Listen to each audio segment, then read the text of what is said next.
стерильной больничной палате 7-летний Глеб окружала гнетущая тишина.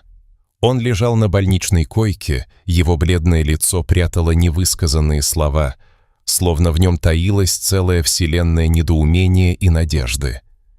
Прошло несколько дней с момента его несчастного случая, и с тех пор он только и делал, что плывет в безвременной пустоте, не ощущая ни боли, ни страха, а только умиротворяющее спокойствие.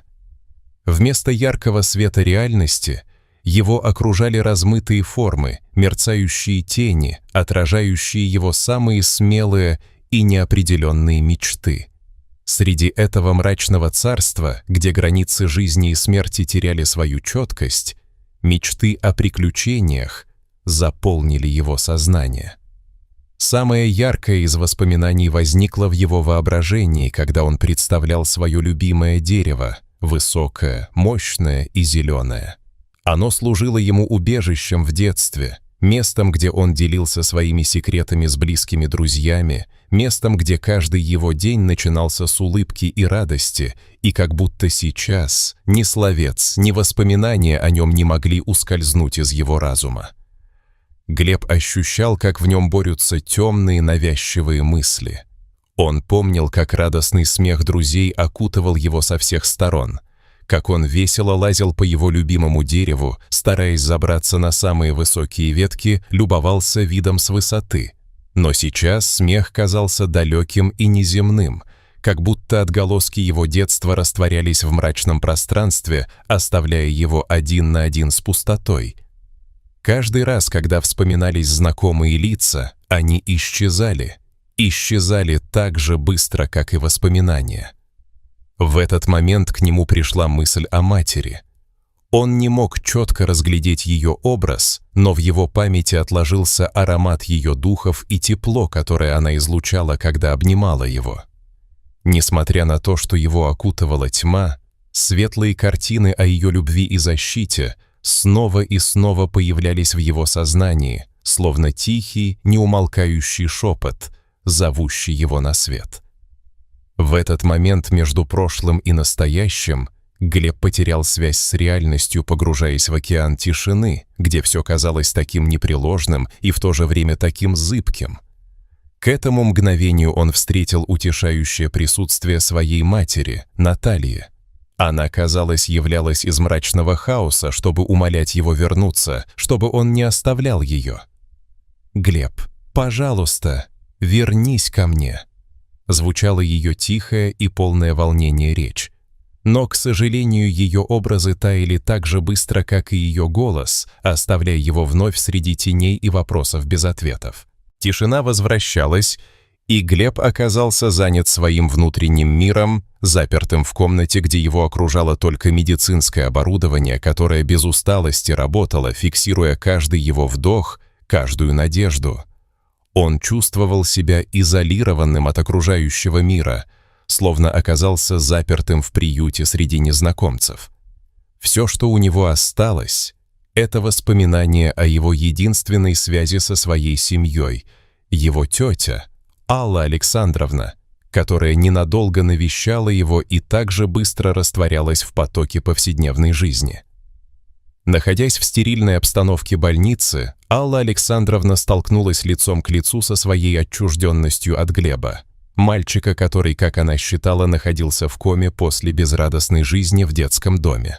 Поглощенная собственными семейными заботами и рутинной житейской суетой, она не чувствовала эмоциональной связи с невольным племянником, считая его лишь тенью в своей насыщенной жизни. Она смотрела на его хрупкую фигуру, окруженную медицинским оборудованием, и неожиданно поняла, как реальность его состояния резко контрастировала с ее собственным безразличием и равнодушием к этому существованию, которое когда-то было частью ее жизни. Каждый раз, заходя в палату, она ощущала, как мелодия его сердца затихает на фоне ее собственных переживаний. Она пыталась найти в себе искорку сострадания, но чем больше времени она проводила в больнице, тем отчетливее осознавала, что между ними действительно возникла непреодолимая пропасть. Она чувствовала, как внутри нее борются доброта и холодность. В один из таких дней в палату зашел врач Николай Иванович, и его лицо не предвещало ничего хорошего. Он без церемоний сообщил Алле, что ее племянник по-прежнему находится в критической коме и что надежды на его выздоровление практически нет. Столкнувшись с этой неутешительной новостью, она была разрываема противоречивыми чувствами. С одной стороны, ее долг как родственницы требовал принять решение о возможном отключении системы жизнеобеспечения. С другой, преследовало и чувство безразличия, с которым она относилась к этому ребенку, которого едва знала. Она оказалась на грани колебания, чувствуя, как груз выбора давит на ее сознание, заставляя задаваться вопросами, которых ей хотелось бы избежать. Почему она должна переживать за этого мальчика, которому она почти не знакома? Что значила для нее его жизнь или смерть? Она почувствовала, как ее сердце сжалось от боли и чувства вины, и, наконец, приняла решение, отложив все сомнения в сторону. С непреодолимыми противоречиями в голове, но с единственным болезненным желанием закончить эту мучительную ситуацию, Алла неохотно согласилась отключить своего родного племянника от системы жизнеобеспечения.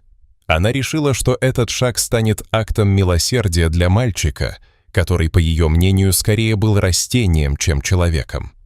Врач, воспринимая ее решение, покачал головой, признавая ее выбор.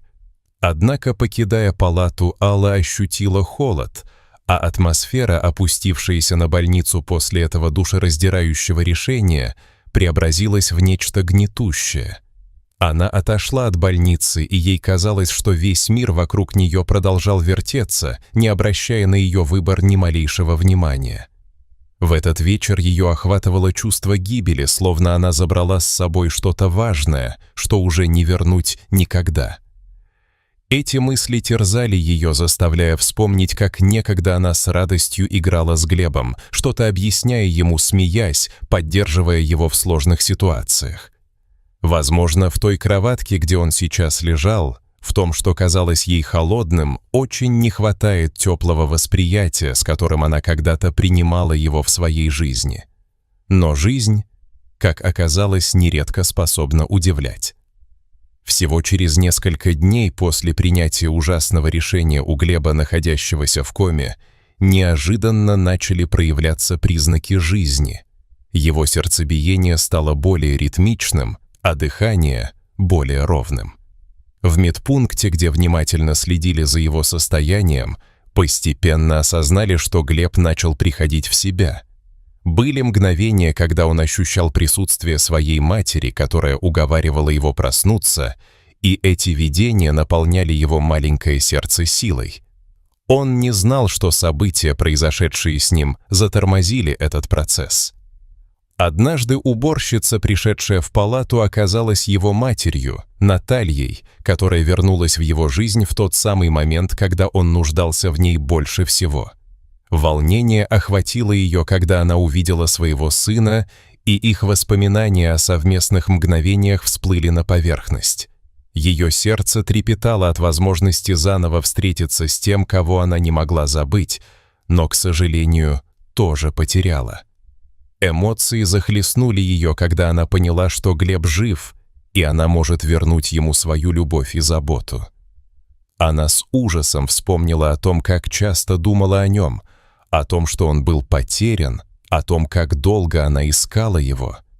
Наталья вернулась к Глебу в тот момент, когда он начал выздоравливать, и вся ее душа была полна решимости вернуть свою семью. Слезы радости сбегали по ее щекам, когда она прижала его к себе. «Я не оставлю тебя больше никогда», — произнесла она, и эти простые слова стали многообещающим обетом, который они оба ждали. Это было как обещание, которое разрывает оковы одиночества и печали. Она была полна готовности вновь начать борьбу за опекунство, и врач Николай Иванович, который стал неотъемлемой частью их жизни, поддержал ее. Он чувствовал, как крепнет их связь, и понимал, что эта мать и ее сын заслуживают второго шанса.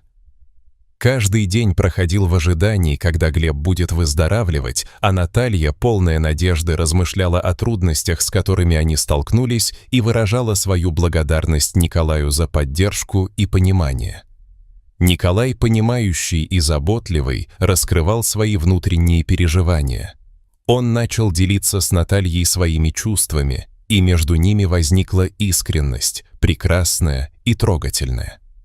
Он начал рассказывать ей о своей тоске по семье, о том, как его работа иногда позволяет ему забывать о том, что значит быть любимым и желанным, и вскоре это сблизило их по-новому. Однажды Глеб, понимая важность момента, спросил Николаю, сможет ли он стать его отцом. Наталья замерла, ее сердце сжалось от его нахождения. И хоть ей хотелось бы просто отвернуться от такого вопроса, она была тронутой честностью, и это предложение стало прекрасным началом для серьезного обсуждения. Глеб, полный надежды, вдохновил Наталью задуматься о том, каким могло быть их будущее. Она руководствовалась головой и сердцем, желая быть с сыном, но еще не готовая обсуждать такие важные вопросы. Она попросила Николая немного времени, осознавая, что эта честность может привести к чему-то более значительному для их семьи. Наталья в последнее время отдалилась от своей сестры Аллы, которая никогда не поддерживала ее и всегда ставила собственную жизнь выше семейных связей. Годы недопонимания и различия в ценностях сформировали раскол между двумя женщинами. Особенно это усугубилось, когда Наталья сделала непростой выбор в любви, а затем, оказавшись в унизительном положении, согласилась быть матерью, не теряя надежды на возрождение отношений. Теперь, казалось, это разногласие стало еще глубже. Между двумя женщинами возникала все большая пропасть, за пределами которой оставались их собственные стремления и мечты. Наталья всегда чувствовала, что Алле удобнее прятаться за шумной, насыщенной жизнью, чем сопереживать сестре.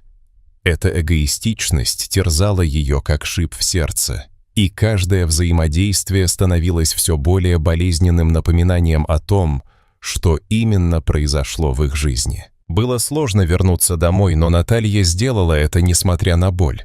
Она побывала в саду, где когда-то играли с Глебом, а теперь увидела целый мир заброшенных воспоминаний, которые однажды были живы и ярки. Она поклялась себе не сдаваться, сделала вывод, что независимо от результата она будет бороться за своего сына. Она понимала, что в будущем столь важно, чтобы Глеб чувствовал себя любимым и желанным. С этой мыслью она снова стала на ноги и решила более активно действовать. Наталья решила обратиться к юристу, чтобы подготовить документы для восстановления своих прав на Глеба. Она знала, что это только первый шаг, но, предпринимая его, почувствовала себя более уверенной в том, что наконец взяла свою судьбу в свои руки. С каждым мгновением, которое она проводила с Глебом, она все больше понимала, что их связь — это не просто родственные узы. Это настоящая крепость, заслуживающая защиты, жизни и заботы. Каждый день становился новым упрямым криком в ее сердце, напоминая о том, что жизнь продолжается, и она не может упустить ни одной секунды с тем, кто действительно ценен для нее. Ее решимость укрепилась, и она стала тщательнее следить за каждым изменением в состоянии здоровья сына. Каждый шаг к выздоровлению стал для нее непередаваемым счастьем, свежей надеждой, которую к ней приносил тот самый человек, которого она когда-то потеряла. Таким образом, история Глеба, его матери и их стремление к единству и любви вновь возросла, как молодое деревце из семени, которое Наталья когда-то посадила. Теперь их связь подарила надежду на светлое будущее, где каждое мгновение становится решающим и важным, каждый аскетический выбор получает свое место в их сердцах. И в конце концов их история станет настоящим уроком о важности семьи, любви и первого шага к общему пониманию. Шаг, который был так необходим всем им, для того, чтобы наконец познать радость жизни и быть вместе. И когда жизнь снова начнет даровать им счастье, они будут готовы принять все ее взлеты и падения, зная, что самое главное, они всегда будут рядом друг с другом, готовые поддерживать, вдохновлять и оберегать в любой ситуации. Этот урок, который им придется усвоить еще многим годам, будет запечатлен в их сердцах как самая важная нить, связывающая их друг с другом.